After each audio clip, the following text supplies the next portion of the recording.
जय गुरुदेव। जय हो बाबा अनीप करोली महाराज की जय।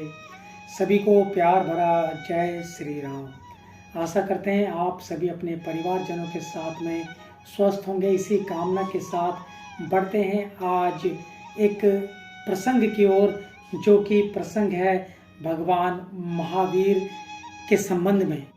ये भारतवर्ष है। भारतवर्ष ऋषि महर्षियों तथा तपस्वियों की भूमि रहा है। यहाँ प्रभु श्री राम, श्री कृष्ण, गौतम बुद्ध जैसे अवतार महापुरुष ने जन्म लिया। यहाँ श्री ब्रह्मेंद्र जैसे काल ज्ञानी हुए। यहाँ परम सत्यों के पुण्य प्रताप से पुण्य मार्गों का अनुसरण कर आदि शंकराचार्य जैसे कितने ही महान योगी ने यहाँ परमेश्वर के प्रतिनिधियों के रूप में अवतरण किया। ऐसे ही एक महान विभूति हुए भगवान महावीर, जिनका कि आज जन्म दिवस है। उसी वजह से आज जो हम आपके समक्ष बातें रख रहे हैं वह भगवान महावीर से संबंधित ही हैं। सबसे पहले आप सभी को भगवान महावीर के जन्मोत्सव की हार्दिक बधाइयाँ।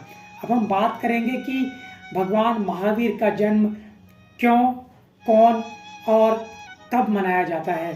जैसा कि हिंदू पंचांग के अनुसार हर साल चैत्र माह के शुक्ल पक्ष की त्रयोदशी तिथि को जैन धर्म के 24वें तीर्थकर भगवान महावीर का जन्म उत्सव मनाया जाता है। आज जैसा कि 21 अप्रैल है और चैत्र माह के शुक्ल पक्ष की आज त्रयोदशी तिथि है। सुनिएगा, भगवान महावीर के बारे में हम बात करेंगे अपने आज के इस प्रसंग में। जैसा कि आपको हमने बताया, हिंदू पंचांग के अनुसार हर साल चैत्र माह के शुक्ल पक्ष की त्रयोदशी तिथि को जैन धर्म के 24वें तीर्थकर भगवान महावीर का जन्म उत्सव जैन अनुयायी बड़ी धूमधाम से मनाते हैं। इस बार महावीर जयंती आज 21 अप्रैल को मनाई जा रही है। भगवान महावीर को वर्धमान, वीर, अतिवीर और सन्मति भी कहा जाता है।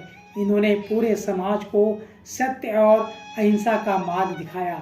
जैन धर्म का समुदाय इस दिन जैन मंदिरों में जाकर पूजा पाठ करते हैं। वहीं इस दिन भव्य जुलूस भी निकाला जाता है। अब हम जानते हैं कौन थे भगवान महावीर। भगवान महावीर जैन धर्म के 24वें और अंतिम तीर्थकर थे।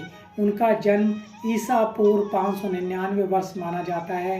उनके पिता राजा सिद्धार्थ और माता त्रिशला थी और बचपन में उनका नाम वर्धमान था।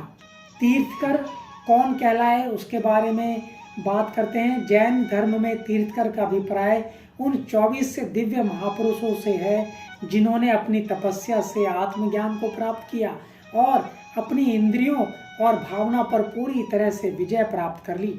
और जो भी तीर्थ कर रहे हैं वह वस्त्र धारण क्यों नहीं करते? वह इसलिए नहीं करते क्योंकि अपनी तपस्या के दौरान भगवान महावीर ने दिगंबर रहना स्वीकार कर लिया। दिगंबर मुनि आकाश को ही अपना वस्त्र मानते हैं, इसलिए वस्त्र धारण नहीं करते हैं। जैन मान्यता है कि वस्त्र विकारों को ढकने के लिए होते हैं और जो विकारों से परे है ऐसे मुनि को वस्त्रों की क्या जरूरत। भगवान महावीर को कैसे ज्ञान मिला? भगवान महावीर के प्रारंभिक 30 वर्ष राजसी वैभव एवं विलास के दलदल में कमल के समान रहे। उसके बाद 12 वर्ष घनघोर जंगल में मंगल साधना और आत्मत्रप जागृति की आराधना में वे इतने लीन हो गए कि उनके शरीर के कपड़े गिरकर अलग हो गए थे। भगवान महावीर की 12 वर्ष की मौन तपस्या के बाद उन्हें केवल ज्ञान प्राप्त हुआ। केवल ज्ञान प्राप्त होने के बाद 30 वर्ष के बाद तक महावीर ने जन कल्याण हेतु 4 तीर्थों साधु, साध्वी, श्रावक, श्राविका की रचना की। भगवान महावीर के कुछ सिद्धांत थे, उनके बारे में चर्चा करेंगे। भगवान महावीर का आत्मधर्म जगत के प्रत्येक आत्मा के लिए समान था। उनका कहना था कि हम दूसरों के प्रति भी वही व्यवहार व विचार रखें जो हमें स्वयं को पसंद हो। यही उनका जियो और जीने दो का सिद्धांत है। उन्होंने न केवल इस जगत को मुक्ति का संदेश दिया अपितु मुक्ति की सरल और सच्ची राह भी बताई। आत्मिक और शाश्वत सुख की प्राप्ति हेतु सत्य, अहिंसा, अपरिग्रह, अचौर्य और ब्रह्मचर्य जैसे 5 मूलभूत सिद्धांत भी बताए। इन्हीं सिद्धांतों को अपने जीवन में उतारकर महावीर जिन कहलाए, जिन से ही जैन शब्द बना है, अर्थात जो काम, तृष्णा, इंद्रिय व भेद जयी हो वह जैन है। भगवान महावीर की दृष्टि में हिंसा क्या है?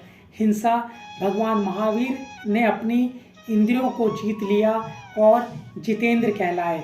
उन्होंने शरीर को कष्ट देने को ही हिंसा नहीं माना, बल्कि मन, वचन व कर्म से भी किसी को आहत करना उनकी दृष्टि में हिंसा ही है।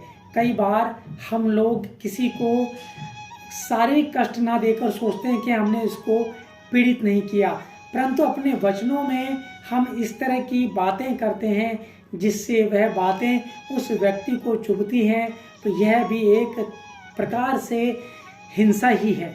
और साथ साथ उनका एक सिद्धांत और भी था, सबको क्षमा करना। क्षमा के बारे में भगवान महावीर कहते हैं, मैं सब जीवों से क्षमा चाहता हूँ। जगत के सभी जीवों के प्रति मेरा मैत्री भाव है, मेरा किसी से वैर नहीं है। मैं सच्चे हृदय से धर्म में स्थिर हुआ हूँ। सब जीवों से मैं सारे अपराधों की क्षमा मांगता हूँ। सब जीवों ने मेरे प्रति जो अपराध किए हैं उन्हें मैं क्षमा करता हूँ। तो यह उनके विचार थे, यह उनकी धारणाएं थी, यह उनकी मान्यताएं थी, जिनको आज जैन धर्म तो मानता ही है, उसके साथ साथ और धर्म के लोग भी बहुत मानते हैं, क्योंकि उनके जो विचार थे वह अपने आप में बहुत ही अच्छे विचार थे। तो आशा करते हैं आपको आज का ये प्रसंग जो कि भगवान महावीर के संबंध में था अत्यंत ही पसंद आया होगा। इसी कामना के साथ आज के लिए इतना ही। जय गुरुदेव, जय हो बाबा नीप करौली महाराज, जय उत्तराखंड। और आप सभी का बहुत बहुत धन्यवाद, धन्यवाद, धन्यवाद।